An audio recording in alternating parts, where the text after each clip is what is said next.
Good evening, Hari Om, Namaskar. I welcome you to Tattva Bodha Body Mind Intellect session. I hope you are doing all good. So, in previous month, we covered chapter 3, which was gross body. So, in this October session, we'll try to cover chapter 4, which is subtle body. So, I request Anurag ji to start the session. Thank you, Prashant ji, and very good afternoon, good evening, good morning to everyone. I hope October month has started on a very good note for everyone. So today we will be stepping into the next chapter, the chapter number 4 of the body, mind, intellect, and taking our awareness into the world of the subtle body. So let's start with the prayer.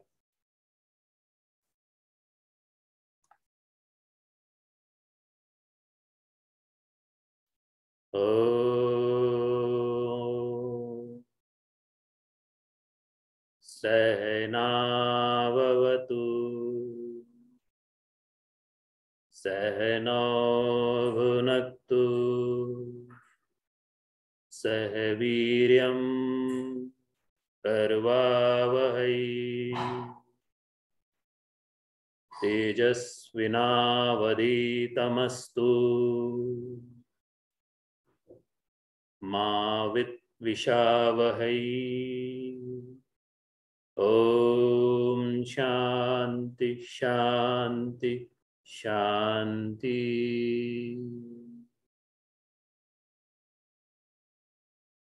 Heavens have started blessing us. Just the moment we started the prayer, it has started raining outside here in my area. So let's start on this good note. And this is what we are going to cover today. The chapter number 4, subtle body, and in that we will talk about what is subtle body, what makes this subtle body inside us, what are those components inside us, what constitutes it, and we'll go through those constituents also, because prana, vital force, is something which powers that body, and it is a part of that subtle body. So we'll be discussing a little bit about the prana, and also talking about the inner equipments or the inner instruments of the subtle body. So before we go there, first let us see that, we talked about gross body during our last lecture in the last month. And any matter, we are all in the world of the matter. When we are talking about body, we are talking about matter, and there is consciousness at the highest level, these two entities which we are talking about. And we have already studied, talked about a few times that it is all a layer. The part of the matter which can be perceived by the 5 senses is the gross part, and something which cannot be perceived is the subtle part. Now, the way we are brought up, the way our knowledge is conditioned when we grow up, we all tend to believe what we can perceive. We all see that the perception is the truth, and something which we cannot perceive does not exist at all, because we have not experienced it. We don't have the knowledge of it. And if I don't have a knowledge of it, how can I accept that particular thing exists, which is correct? But again, in this, we are going through the experiences of people who have actually experienced that knowledge, and that experiences have been recorded in the scriptures. So basing on that, and some logic, science, whatever knowledge we know, we are trying to take our awareness into the world of unknown. So when our conditioned knowledge thinks that, whatever I can perceive, that is the gross, is the truth, and then there is nothing else that exists. So we start considering our identity as our body. We think that body is everything, and we start making a lot of investment towards this body. But when we look at the scriptures, what the wise people are saying, people who have gone beyond the body, they have experienced the world beyond it, they all in single voice, they call this body as something which is made up of filth. It is all filth. Okay, so we are considering ourselves to be filth in that case, as per those experienced people who have gone beyond that. And we make so much of investment behind that. We spend too much of time in taking care of it. We spend too much of resources to maintain this. And when with the age, when the age catches up, this body starts to lose its all the beauty which is there, right? And eventually this body gets reduced to the ashes. So this gives us a thought, like something which has to be reduced as ashes one day. Am I making the right amount of investment on it? Or I am over investing in it? I am over investing my time in it. I am over investing my knowledge, my finance on it to maintain it. Something which is sure, which will be reduced to ashes. Something which will become the food for the worms and the insects and everybody, other organisms will come. It will decay. As per the nature, this body will decay and decompose. So how much investment I should make on this is something we have to think about. I'm not telling don't make any investment. Investment has to be made because this body is a vehicle. It's like our car. How much we have to invest in the car is something we have to say. And then redirect our resources. If we are over investing, we have to redirect those resources into something better, something which has a longer life, a betterment of the society, betterment of the nation. Somewhere else we can redirect those resources. That will develop our thought and everything more around it. So matter is changing. So anything which changes is not permanent. It is temporary. It is not real. When we talk about the definition of real and unreal from the spiritual point of view, the definition is something which is changing cannot be real. Something which is changeless, eternal, infinite, beyond the time is only the real thing. Okay? So this body is not real as per the scriptures, as per those experiences. Okay. And scriptures, they have used the word fool. Somebody who still associates that this body is everything is a fool person. Okay. So more intelligence is needed here, more thought is needed here to reject this body as it is everything. It is just a tip of the iceberg. So when we are not a body, when this gross body, we are not there, our identity is not there, then what is our identity? That is the question. That means we have to go beyond it. And that's where we enter into the world around us. Since we associate with this body, we become victim of the cyclones that come into our life, that life presents to us. Many cyclones come, high intensity, low intensity. That is a part and parcel of the life. But when the cyclones come, we tend to run away from it. When we look at this picture of a cyclone, the point of peace is the eye of the storm. It is in the center, is where the less amount of or the least amount of stress is there. Take an example of this merry-go-rounds and any of these amusement parks. There are different rides are there, okay, where concentric circles are going at a very fast rate. People go and enjoy on it.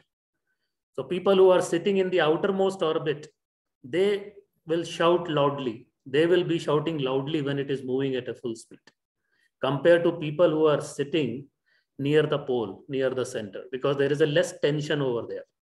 Tension is reducing as we are going towards the center. Tension is increasing as we are moving away from the center. Okay.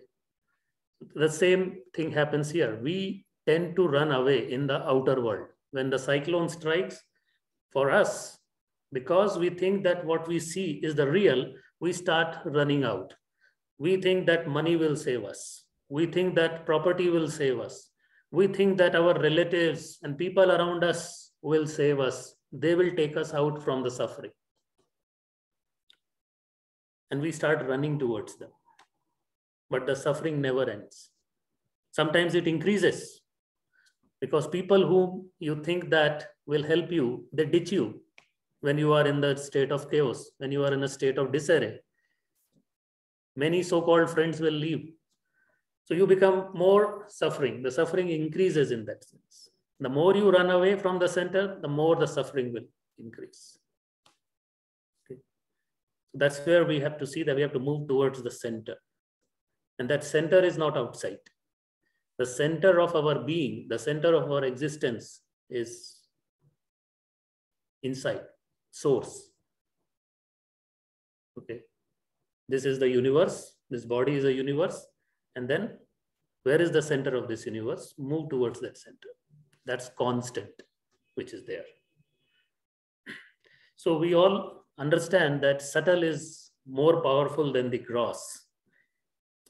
First example, if you see on the top, take some piece of red chili, crush it in your hand, make a powder, and if some people are sitting around you, just throw it around in the room, in the eyes of the people. Okay, suppose 100 people are sitting in about 20 rows. The people in the first 2 rows will get this and they will start crying. The tears will come out, they will start shouting and all. And the people sitting in the last 98 rows behind, they will be laughing. But such is the nature of the world.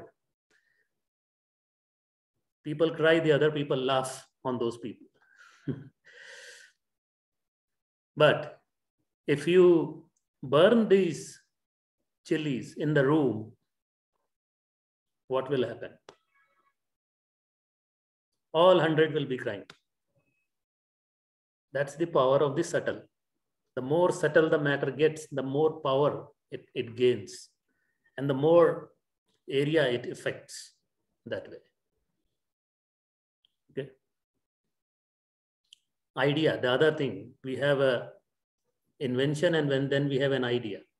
So idea is always stronger, the thought of that particular invention. Any invention is first born in the head, inside, somewhere in the form of thought. And then rest is anything, it is the manifestation of it. That's not a big deal. But the birth of that idea is the most revolutionary thing, most powerful thing that can take place. So similarly, the thoughts of peace, when we talk about the thoughts of all these reality, they are born only in the very, very strong minds. They cannot be just born in anybody's mind. They need a strong container to take birth. If the womb is not strong, how can the stronger baby will be born there? Okay. So idea is subtle, invention is the manifested or the gross part of it. Okay. So we need to tap the cosmic resources which are available in the body, moving towards the center of the body. Okay. And then realize this power of subtle, that power of infinite which exists inside the body.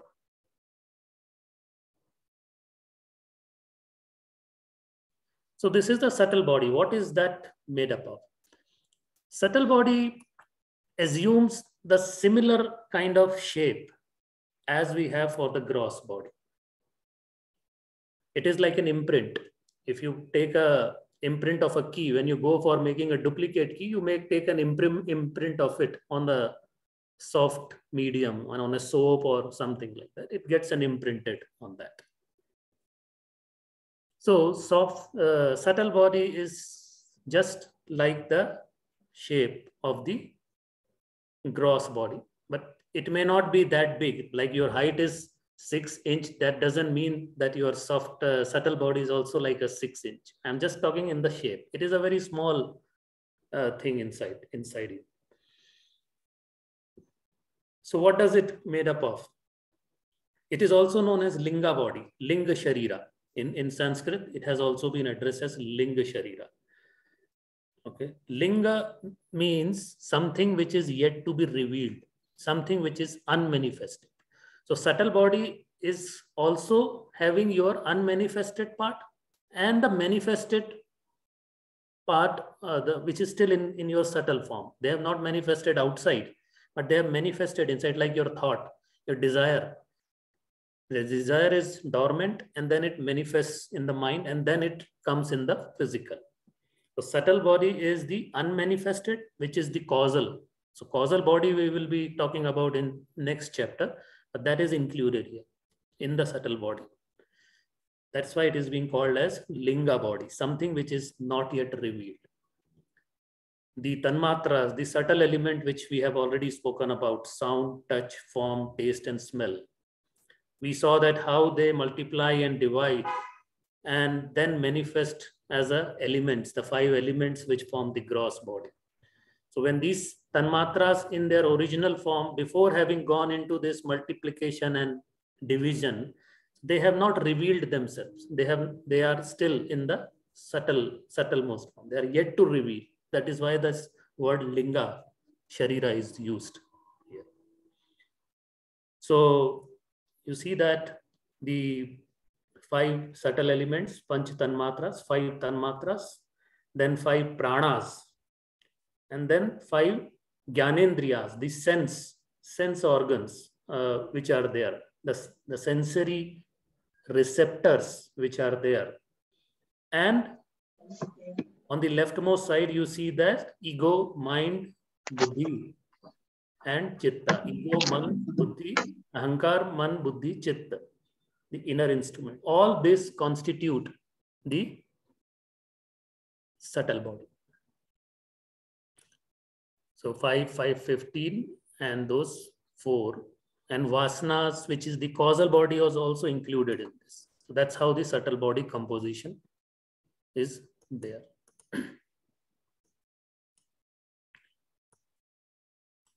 Subtle body example, how do we feel it?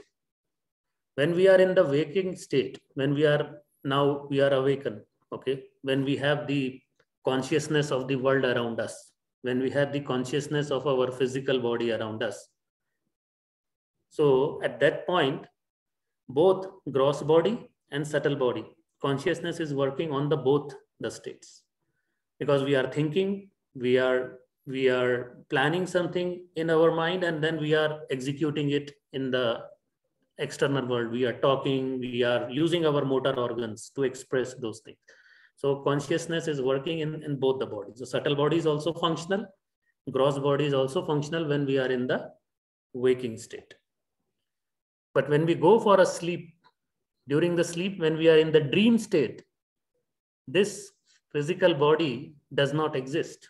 Our consciousness is not working on this part. We are not conscious of the world around us. We get retracted into the world of dreams. A new world appears in front of us. In that world, mind is only playing the things. So we are in the dream. Okay. So that is how, and that is when the consciousness is only working on the subtle body. The subtle body is in the function. And at that point, our physical body, the world around us is completely rejected. If I am a software engineer in this world, in the waking world, but in the dream, I see myself as a lawyer or as a doctor. So during that state, I will reject that I am a software engineer. You come and tell me you are a software engineer, you are not a doctor, but I will reject in that state. Because this entire world does not exist for me at that point. So only subtle body is functional, subtle equipments, the inner equipments are working. Whatever memory we have, our mind has gathered, whatever experiences, whatever thoughts we have taken while going into the sleep, everything kind of merges, and then some kind of a mixture happens, and the dream, it is happening. It's like when our car is moving, and at some point we stop the engine of the car and we shut it down, but the car continues to move, and then at certain point comes and stops. It is moving because of the momentum it has gained. Same like thing, the whole day what we have worked, and whenever we go into this world of sleep, when we become tired, when we are fatigued, this momentum of the day is still there. And something inside it, that the light of consciousness is still working, that intellect, that illumination is still happening on the thoughts. Like sometimes you switch off the bulb, like a neon bulb. Even after switching off the mercury bulb, you will see some glow is still coming there. So that glow still remains. And that is where this whole dream world appears, in that glow. That subtle body is expressing itself into that.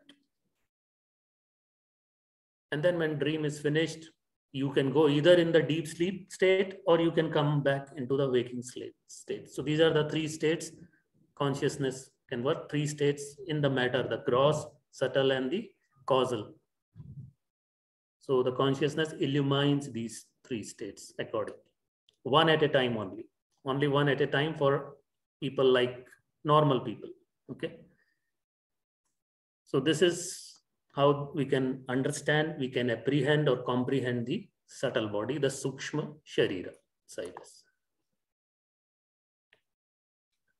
Now, let's talk about each of these components one by one, try to understand. So first we are talking about the Gyanendriyas, the receptors, what we have, the sensory receptors. We have the sensory organs. They are only the organs, they are part of the physical body. Like your eye is a part of physical body, but there are receptors which are receiving the signals. We are talking about Gyanendriyas are those receptors. In Sanskrit, you can also call them as Gyan Tantu, the knowledge, the organs of knowledge, or the organs of perception, or the receptors. We will use that term receptors here. Now, receptors have two function process. One is taking the signals inside towards the inner equipments, inner side. And the other one is conveying the signals outside. Okay. So that's how the receptors are working, outward centric and inward centric. Taking the input inside and then giving the output outside. Like when we talk about this body, we have a body. There is one body, but it has different parts. Depending upon the functions, we have given different names. So the function of seeing is for the eyes, so we have called this as a eyes. Function of smell, this body does, so that part is called as nose. Name has been given. Similarly, the subtle body also has the parts. Subtle body also has eye. Subtle body also has the nose. Subtle body also has all these sensory receptors are there. Okay. That is why you will see that plants also have ears. Plants can also hear. Plants can also see. Although we don't see that they have ears like us, but they can see because of the sensory receptors are there in the plants also. The life is working there as well. Several experiments have been done. You yourself can do that. And I believe Narayan Swami Sarji, you did one experiment with a plant in your house. Okay. So you say some, create some negative sound or negative energy to a plant, one plant, and say some good words, play some good music for the another plant. You will see that the same plant, two plants from the species, same category will respond differently. The growth patterns will change into that. That means they are able to listen what you are, the vibrations, what you are producing. They are hearing it. You touch the touch me not, that sensation of touch is there and it will respond to you. The sunflower responds. It doesn't have the eye, yet it knows where the sun is. And it is moving with the sun, turning its face with the sun. So subtle body is working over there. It is possible to do that. Okay, so these are these sensory receptors which are there. We can develop the capacity. Those people who can develop the capacity of these receptors can experience the extrasensory activities happening in the extrasensory world. For a normal man is a subtle world. Okay, some people you must have heard that they can make communication with the spirits. They can talk to the spirits. Some can see the spirits. Why? Because this is all called as sixth sense sometimes, the extrasensory, where you are able to take your awareness beyond the common limits of a common human. So that is all possible, can be done using the energy system, whatever we have inside, it can be done to experience that. Now there is a concept of sanskaras, impressions, which are there. Whatever we are thinking, whatever we are doing, whatever experiences we are receiving in return, it all gets stored like impressions, which are called as sanskaras. They are very, very subtle, refined qualities, or positive or negative, whatever qualities, those sanskaras come and settle into the chitta. And we'll talk about chitta also. What is chitta? Okay. So these experiences, and then they become memory, in memory into us. They are stored in somewhere inside us, in this subtle body. And then these sanskaras, and then they are expressed in the form of actions, be it in the dream state, that is in the dream state or the swapnavastha. Some action is taking place because of the memory and the experiences what we have gathered.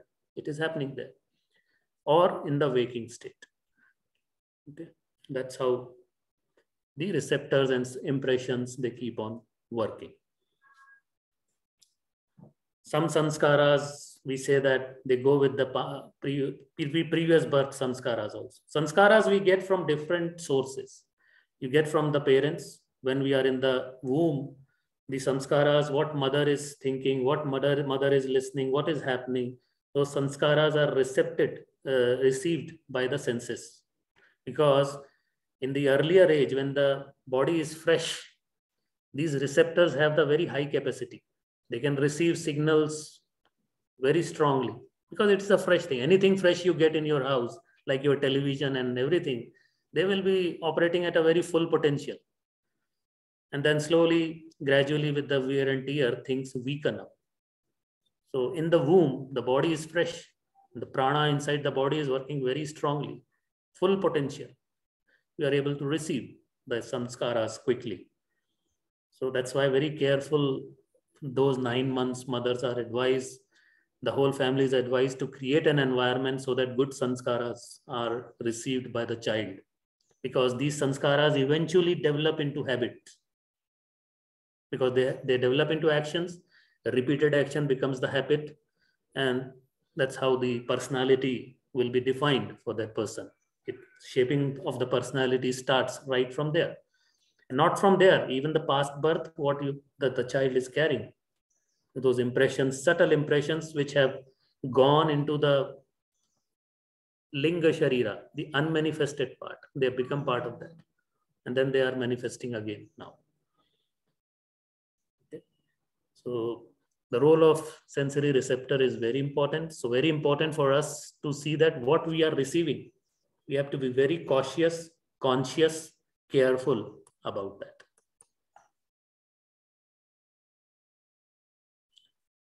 Now let's talk about the prana, the other system. For these sensory receptors to work, it is very important that prana is available to them, because prana is the fuel which is powering the action of everything. The body is working, the The signals are being received, the response is being taken, given also stimuli and responses. I mean, it's all because the prana force, the life force, which is acting there. So we'll just talk a bit about that. The prana is the life force, and depending upon the function, it has been divided into 5 major pranas. 5 pranas are given, and then 5 upapranas, the sub pranas are given that way. Okay. So in Goraksha Samhita, these 10 pranas have been mentioned, talked about. In Goraksha Samhita, Gorakshnath, again from the Siddha tradition. Prana is one. See, it is only air, life force. Because of the function and the direction, these names have been given. So don't think that these are 5 distinct things we are talking about. Like I said, eye is also body, but since we have given it a name called eye, we have given this as a term called ears, because it is doing a different function. Similarly, prana has a different function. And what are these? So what are the 5 pranas? Vyana, Udana, Prana, Samana, Apana. These are the 5 types of prana, and see the different function of it. The Vyana Vayu, the Vyan is doing the circulation. So anything happening inside, the blood circulation, the movement of the body, you are able to move your muscles up and down here, at different angles. It's because of the Vyana prana is working over there. It is enabling your physical body to do that. Okay. And if the Vyana force is disturbed, the poor peripheral circulation will happen. The peripheral nervous system, which is giving commands to the entire body, that will get imbalance. Numbness is one of the results if the Vyana is not working, because circulation is not happening. Sometimes you are sitting in a position for a long duration, you feel numbness because the blood circulation is not taking place properly. Why blood circulation is not taking place? Because the Vyana force is not able to move in the desired capacity. And that numbness comes because of that. Then the Udana. Udana is the ascending. So Vyana is around, everywhere, random. Udana is the ascending force, upward direction. So thought, speech, exhale, growth of the body, the development of the body, nervous system, Udana is actually functioning all these things. These are the functions of Udan Vayu. Udan. So cognition and communication are the functions or the things which will get affected if Udan Vayu is not working properly. Okay. This is more Udan Vayu moving in the subtle region, the above upward space, from your throat chakra to the above thing, right? Where the Akash Tattva or the space element is primarily there. Prana Vayu. So prana is the respiration and sensory perception. Anything which you are absorbing. Okay. So sensory, like your senses are receptors, are receiving something, the receiving of the knowledge. So they are helping for that input mechanism to work. That means it is an inward moving force. It's called prana. Heart and lung conditions may appear due to the imbalance in this, or lethargy. If the prana force, this force is weak, lethargy can be experienced. Okay. Saman.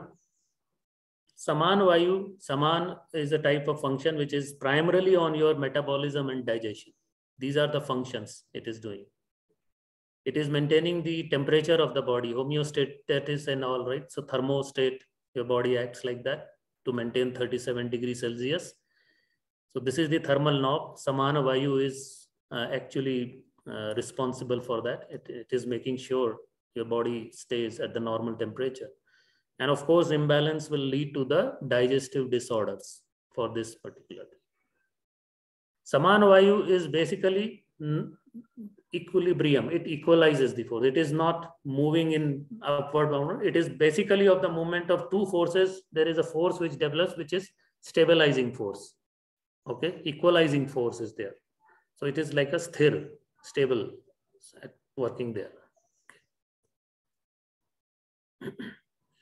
Apana is the excretion, reproduction, childbirth, immunity. These are the functions of the apana force which is moving out of the body. Okay, so when some input is taking place, of course there has to be output. When combustion is taking place, there has to be a release for the things to go out. The sweating which happens in the body, okay, the carbon dioxide which is moved out.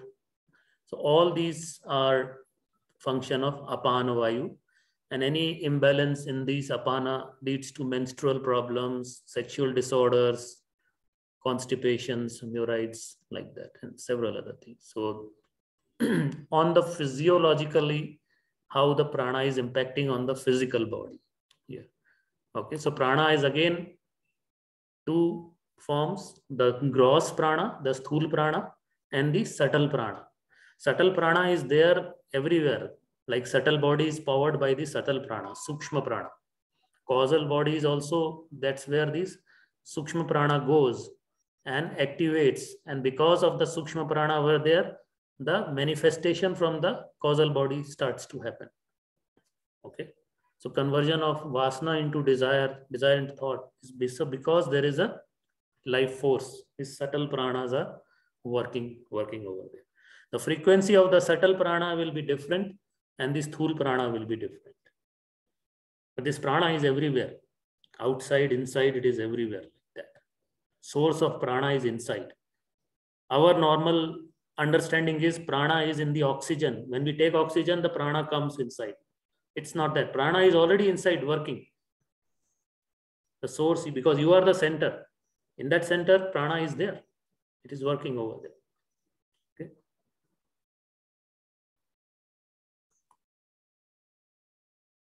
So you can see the various body in your body parts where these physical locations where this prana is working, and we also see 5 upapranas, the sub pranas and their function on this chart. So what are these 5? So before we go to pranas, let's look at the right hand side, which all body parts this different 5 pranas we spoke about are working. So on the top you see udana, which is from your throat to head. Okay, this arrow should be a little longer. Starting from your throat, going all the way to head is where your udana is working. That means your throat chakra and to all this chakra, this is akash tattva, space element. Okay, udana vayu, upward force. Then your prana, which is basically respiration and all, nose to the throat. Okay, nose to the heart. Sorry, nose to the heart. Nose to the heart, it will be there. Samana, heart to navel. Heart region to the navel region. Between heart chakra and solar chakra, Samana vayu is functioning into that region. That's its region, area of operation. Vayana is entire body. And apana is from the navel all the way down to your feet. Is where the apana vayu is dominant in that space. That Muladhara chakra is where the apana vayu is dominant. Below the sacral chakra, Muladhara chakra, root chakra, and that below the navel. That's how the prana is working. Now the 5 upapranas are, there are certain other physiological functions which happen, like the blinking of the eye, which is helped by the upaprana called kurma.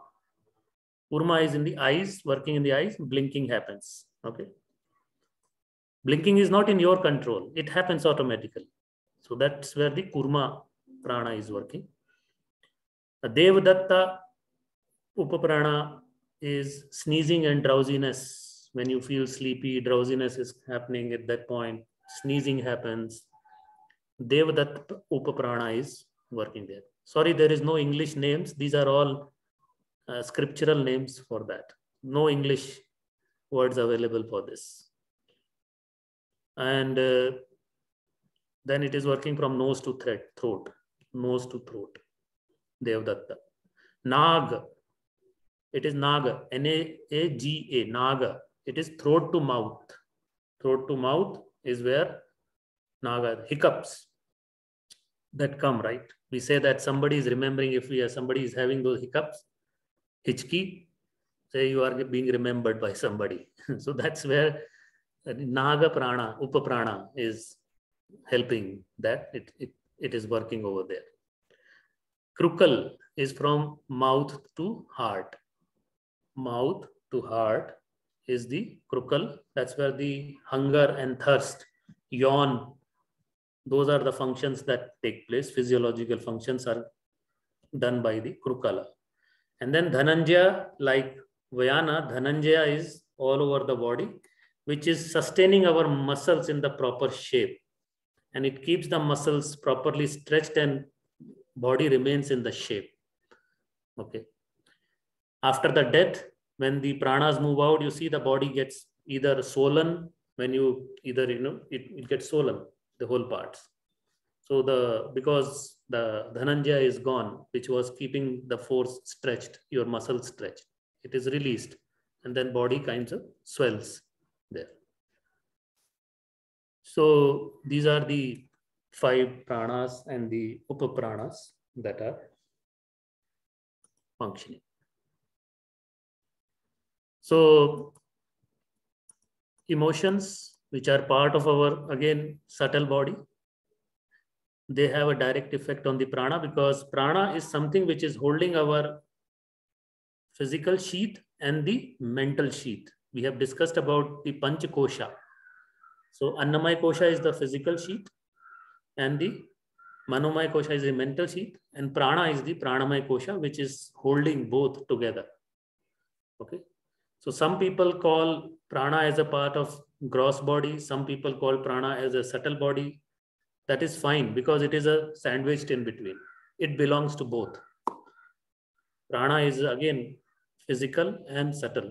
Even prana is like that, Sukshma prana and Sthula prana. So whenever there is a negative emotions that take place inside the body, the field of the prana, it contracts. It becomes slower.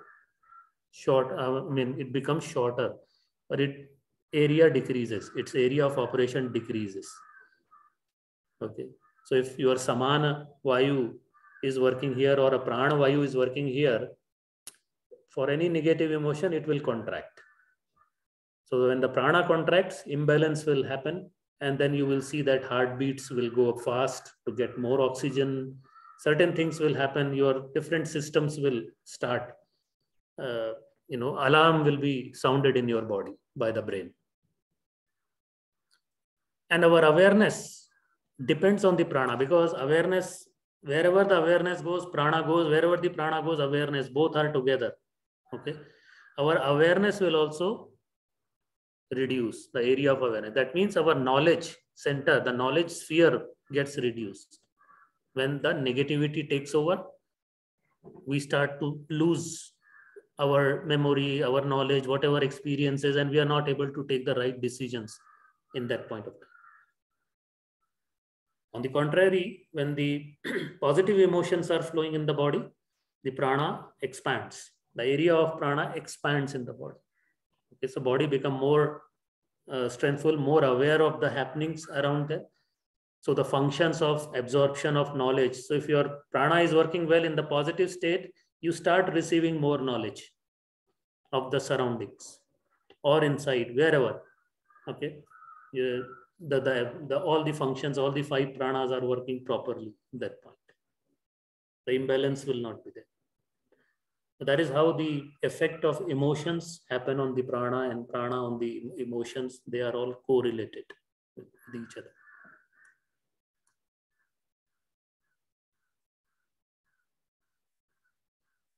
So this is the full functioning of the subtle body. We spoke about stimuli and reply. Stimuli we get from the external world, and then it is processed by the inner equipments of the body. So the sensory receptors take the stimuli, pass it on to the inner equipments.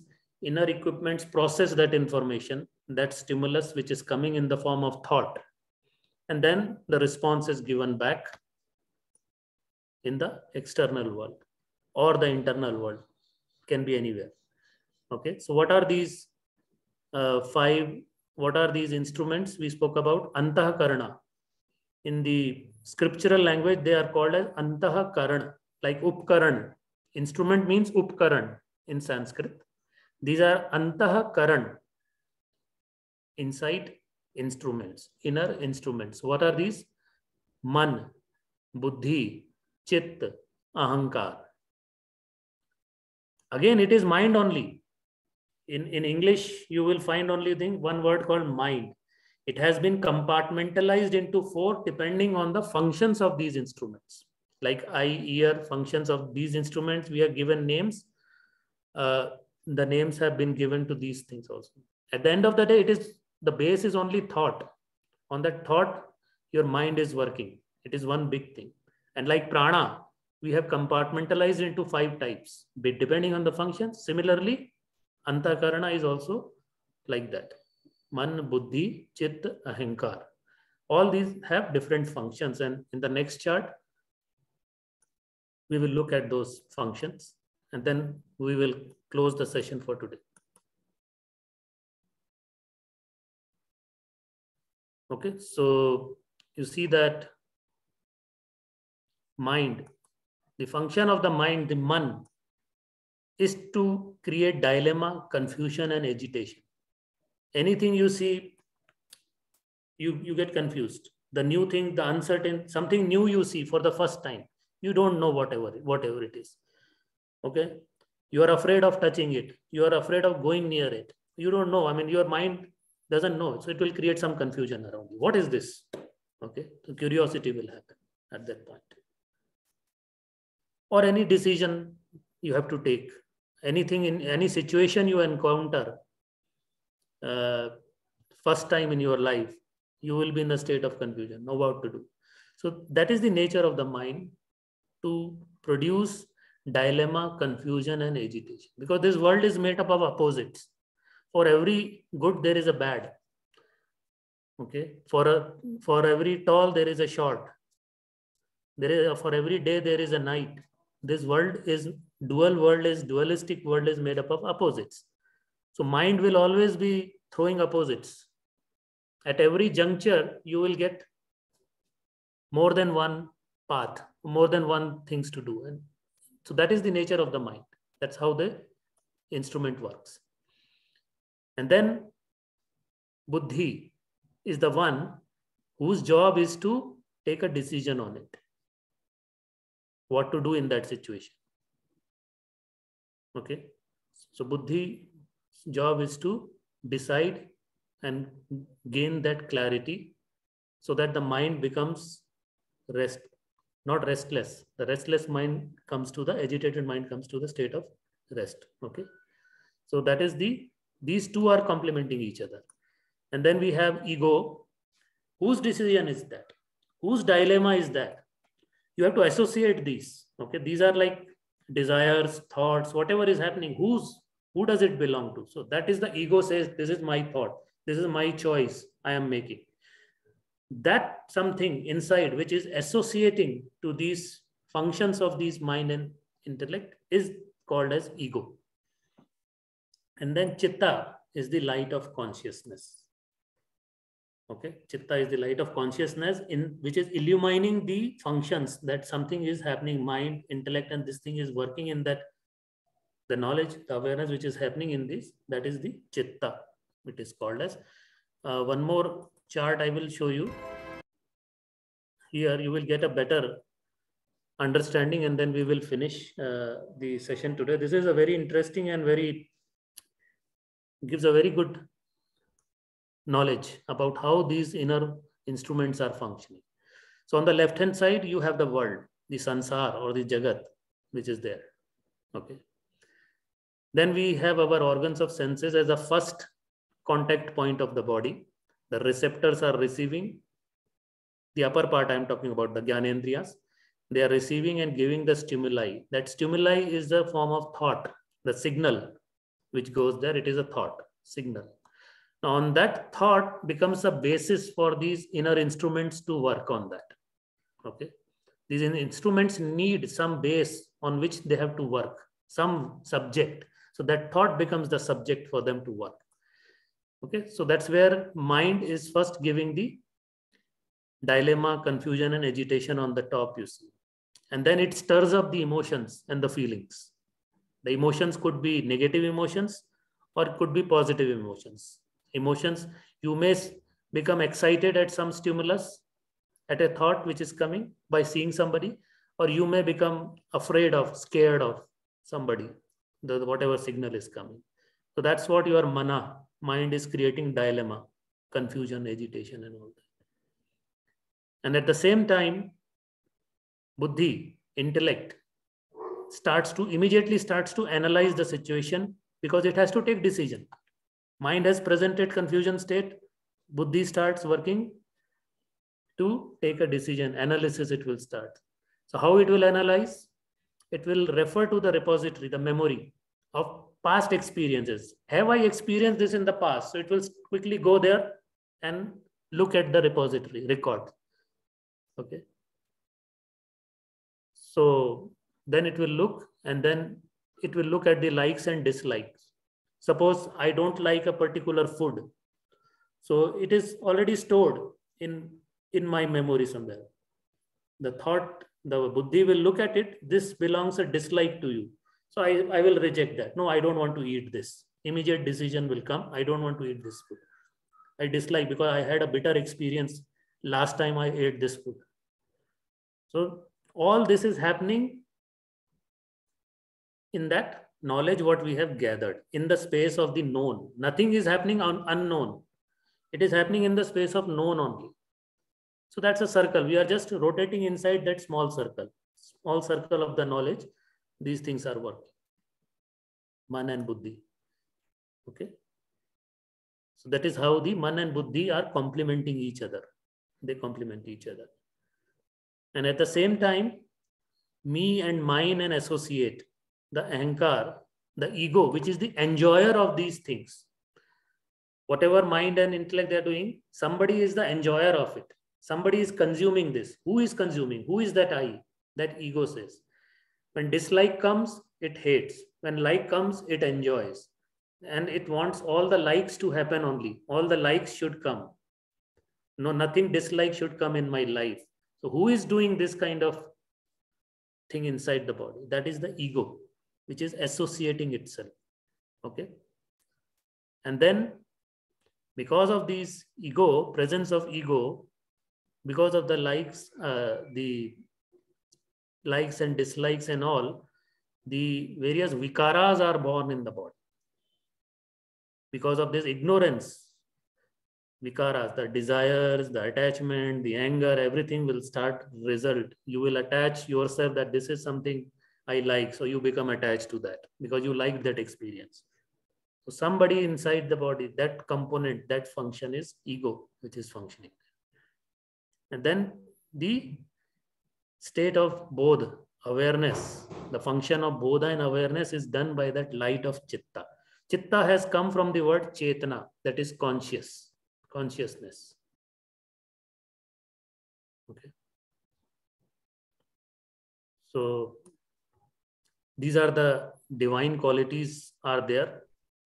It results in divine qualities. If this light has, these are like rays of the sun. What is chitta? It is the rays of the sun, rays of the consciousness. Sun is there, but its rays are something which is illumining the things. So what are these rays? They are the form of divine qualities like compassion, love, maitri, bhavana. All these are gunas which are there, sadgunas. That is what the chitta is. Okay. Now, thought is the basis. Thought is the basis of existence of these instruments. And nobody wants to die. You know, the thought of death comes, we become very scared because nobody wants to die. So your mind also doesn't want to die. So they want these thoughts to come in a continuous stream. That's why the thoughts are in the continuous flow of thoughts coming inside us. Because mind needs and buddhi needs something to work upon that. And when meditation happens, a lot of us are scared to go deep because we feel that we will die because nobody wants to die. Because if the thought dies over there, your mind will die, your intellect will die, your ahankar, ego will die itself. Because their existence depends on this thought, existence of this thought. So meditation takes you to that zero thought. Everything dies there. What remains is just the pure consciousness, unconditioned consciousness, and that is what the call as enlightenment, the bodh, sthiti of bodha that happens. That's a very wonderfully how this system works. We can understand in this fashion. Okay. So you have the pranas. In the presence of pranas, this whole system is working. The gunas and the chetana, the consciousness. Consciousness is the first, changeless. Then the three gunas, then the pranas come, and then they are enlightening. Okay, so with this, we will close the session today, and we will continue our discussion on subtle body, more on the mind aspects in the next session. So I wish you all a happy October month, and then we'll close this with the prayer.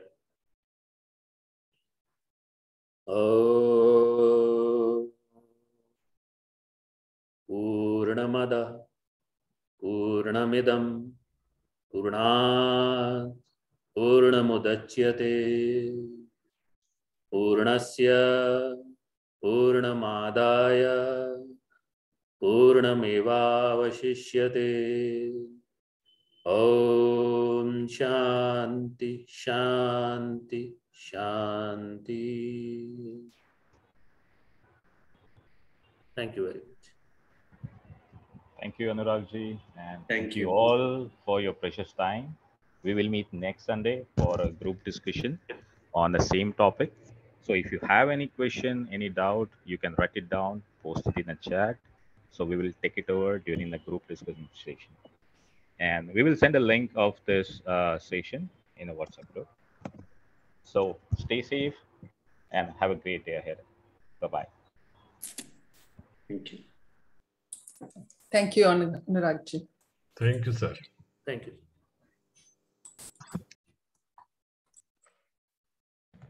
Thank you, Pranam, sir. Thank you.